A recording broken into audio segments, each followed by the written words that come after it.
మన 5 సంవత్సరాలలో ఎక్కడా కూడా తప్పు చేయాల. ప్రజలకు చెప్పిన ప్రతి మాట నెరవేర్చడం.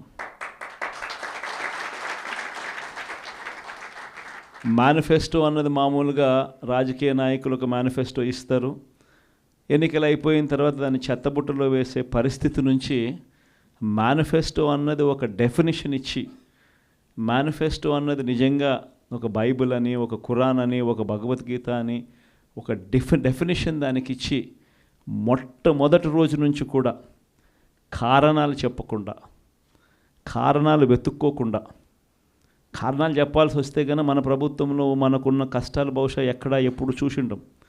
ఎప్పుడు చూడని కోవిడ్ లాంటి సమస్యలను కూడా ఎదుర్కొన్నాం. అది కూడా 2 ఏళ్ళు, అది కూడా 2 సంవత్సరాలు కోవిడ్ లాంటి సమస్యలు ఎదుర్కొన్నాం. కానీ ఎప్పుడు కూడా ఒకటే చెప్పా, మనల్ని ప్రజలు ఓటేశారు, మనం ఎన్నికలప్పుడు ఈ మేనిఫెస్టో రిలీజ్ చేసినాం, మనం ఇచ్చిన మాట మరో 30 సంవత్సరాల పాటు మన బాటను నిర్దేశిస్తుంది అని చెప్పి.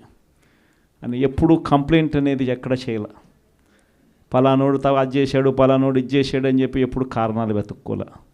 పలానా సమస్యలు ఉన్నాయని చెప్పి ఏ పొద్దు కారణం చెప్పాల. ఎప్పుడు కూడా ముఖాన ఎప్పుడు చిక్కటి చిరునవ్వే చూపించాం. ఆ చిక్కటి చిరునవ్వుల మధ్య ప్రజలకు మేనిఫెస్టోలో చెప్పిన ప్రతి హామీని కూడా ఇంతవరకు రాష్ట్ర చరిత్రలో ఎప్పుడు జరగలేదేమో. బడ్జెట్ కన్నా ముందే బడ్జెట్ ప్రవేశపెట్టేటప్పుడే ఒక క్యాలెండర్ రిలీజ్ చేసి, ఆ క్యాలెండర్లో ఇదిగో ఈ నెల ఈ పథకం ఇస్తాం, ఇదిగో ఈ నెల ఈ పథకం ఇస్తాం, ఇదిగో ఈ నెల ఈ పథకం ఇస్తామని చెప్పి పథకాలన్నీ సంవత్సరం పొడుగునా ఏ పథకం ఏ నెలలో ఇస్తామని చెప్పడమే కాకుండా ఆ నెలలో బటన్లు నొక్కి నేరుగా పథకాలు ఇచ్చిన పరిస్థితి బహుశా దేశ చరిత్రలో ఎప్పుడు జరిగింది.